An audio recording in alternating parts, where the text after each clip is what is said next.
Hello everyone, কেমন আছো সবাই? অনেক দিন পর আবারও চলে আসলাম। তো আজকে হলো বিয়ের আগের দিন আর কি দিদি তো 5 রকমের সবজি রান্না করে খাওয়াতে হয়, আইবুড়ো ভাত যেটাকে বলে, নিরামিষ আর কি, আমিষ না। তো আমি রান্না করেছি, বৌদি নাহলে বোন রান্না করতে হয়, তো আমি করেছি। এখানে দেখো বাবা আশীর্বাদ করে এখন খাইয়ে দিচ্ছে। আর এই মুহূর্তটা খুবই কষ্টকর ছিল। তো এখানে বাবাও কান্না করছিল, দিদিও কান্না করছিল, তারপর চলে আসলো মা। তো এখন মা সুন্দর করে আশীর্বাদ করে মাও খাইয়ে দিল। আর দেখো দিদি কত কান্না করছে। আমি এখন ভিডিওটা ভয়েস ওভার দিচ্ছি যে আমারও খুব কান্না পাচ্ছে বলতে গেলে।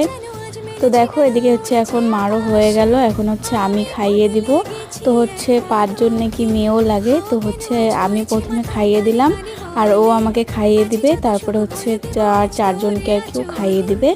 তো আমার এদিকে হয়ে গেল, তারপর বাকি 4 জনকেও দিদি খাইয়ে দিল। তো আজকের জন্য এতটুকুই, টাটা।